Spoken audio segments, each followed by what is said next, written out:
All right, today we're going to be talking about one of my favorite rare characters in Black Clover Mobile. Sister Lily is an insanely good healer for being a rare character. She's actually really good as an option for PvE. In PvP, maybe not quite as much because her speed is relatively low in comparison to like SSR healers, but in PvE, she can find quite a bit of usefulness. So today we're going to be talking about the skills you would want to upgrade on her, what skill cards you would want to equip to her, what gear you want to run on her, whether or not you actually want to enhance her, what talents you'd want to do for the talent tree, and then of course what team she's going to fit well on for both PvP, sort of, and mainly PvE. So starting with her skills, her passive skill here gives 6% increased HP recovery. Now you only get this passive skill if you do fully dupe her out, but she is a rare character, so it's fairly easy to dupe out Sister Lily. Now her skill 1 is a single target attack that inflicts a reduced endurance level 2 debuff on an enemy for 2 turns.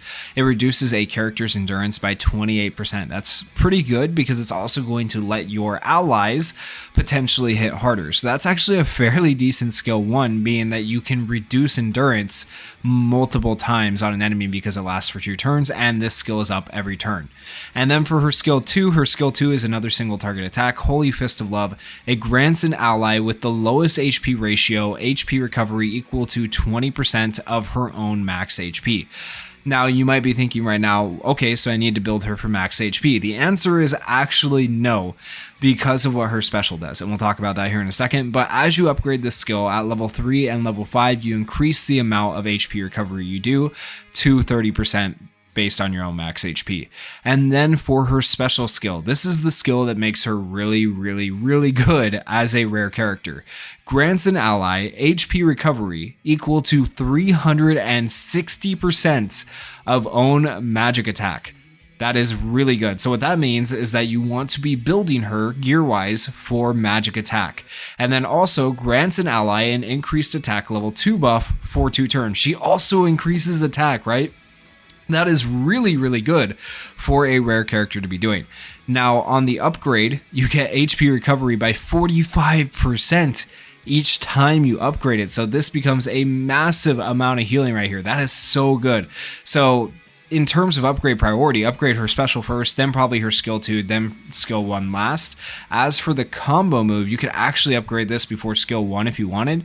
60% chance to remove 2 buffs from an enemy, and as you upgrade it, it becomes a 70% chance at level 3 and then an 80% chance at level 5. So ideally, you would probably actually go special skill, skill 2, combo skill, skill 1 in terms of upgrade priority for Sister Lily. Now, in terms of skill cards, I do have her skill card equipped. You don't have to equip it. There's technically better ones, okay?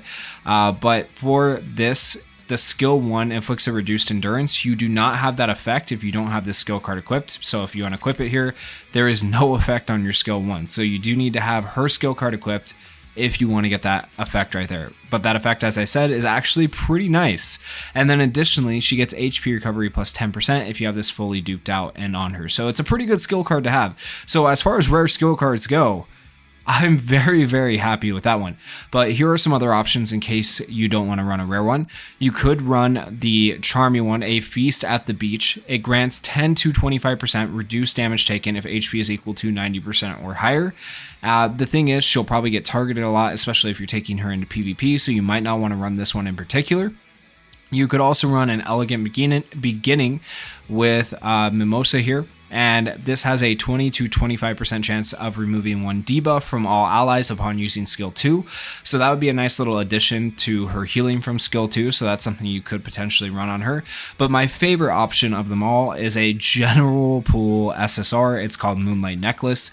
And it applies a 40 to 80% increased defense and a 6 to 10% increased healing to yourself. I think that is really good on Sister Lily because it's going to give her more survivability in both PvE and PvP. So those are kind of the skill cards I would run on her if you're not planning on running her own skill card.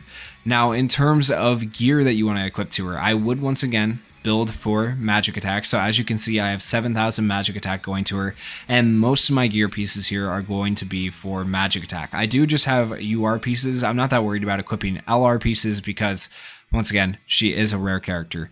I do have an attack piece right here. If I get a magic attack piece, eventually I'll probably put it on her. and then this is magic attack. So everything's magic attack except for this piece in the top right, and I have that piece in the top right there for the set bonus that I'm getting. So in terms of sets that you're building for, I would build for a normal attack set, have 2 pieces of that, it gives you extra magic attack. I would build for a gold attack set, have 2 pieces of that, it gives you plus 7% extra magic attack.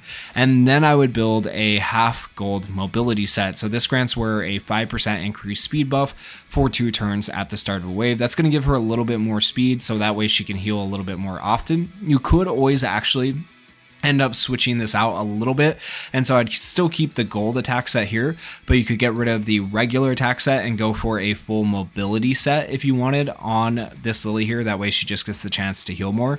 That's definitely an option, but either way I would probably almost always go for speed on her, being that she is a rare character and her speed is so low.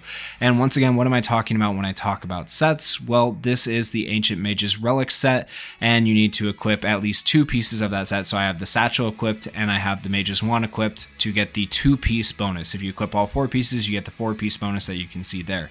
Gold sets are always better than regular sets because gold sets give like percentages, as you see right here, plus 7%, plus 7%, whereas this one only gives plus 220%, and they're both attack sets, right? So that's what I mean when I talk about gold sets as compared to normal sets. Now, in terms of enhancement, we already kind of talked about this earlier in the video, but should you be enhancing her? Well, absolutely. She's a rare character, easy to get the pieces, but besides that, what it gives you at level 2 enhancement, plus 3% increased HP recovery, and then you get that 6% HP recovery at a full duped out Sister Lily. But additionally, you get these additional effects over here. So with 1 star, right, 2 stars, 3 stars, and then when you get her to 4 stars, you get additional endurance. That may not seem like a lot, but endurance is good because it's going to help her tank and survive longer. Now, in terms of talents, I would go for the magic attack talent here because you want as much magic attack on her as possible. And then I would go for the increased crit rate. The reason you're going for this one is because your only other option is increased damage attacking a boss, and that doesn't help you a lot in PvP. So in general, you're going to want the magic attack, but then besides that, I would go for the crit rate.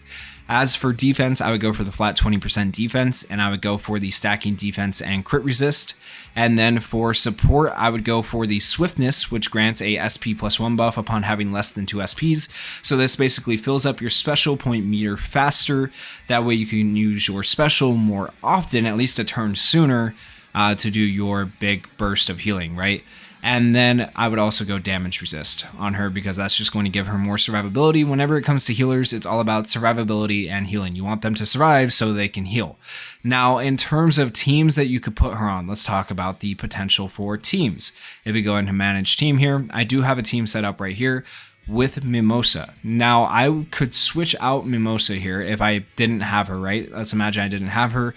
Sister Lily would actually be a solid option to run right here because she's a really good healer. She would work well with Radies and Noelle and their barriers. You have Julius for some insane damage. Sister Lily could actually be run in PvP on this team. That's how that's how good this team is, but then that's also how good her healing is. Another option, this would be more of like a PvE team for this one, okay? But you could run it, you could try to run it in PvP, but it probably wouldn't work very well. But an all red team right here for PvE, you could use this in dungeons and stuff like that, and you could use her for healing. You got the barriers, you got attack, and then you got the debuffer who's really good. So this team works really well now that we have the new Uno out, so you could potentially run Lily on this team as well for PvE. So there's just kind of 2 team ideas for you guys. Probably more often than not, you're not going to be using Lily, but in case you want to have a little bit of fun, or maybe you don't have a better healer, there you go. If you guys did enjoy the video, please consider going down there, hitting that like button, hitting that subscribe button, and thank you guys so much for watching. Peace.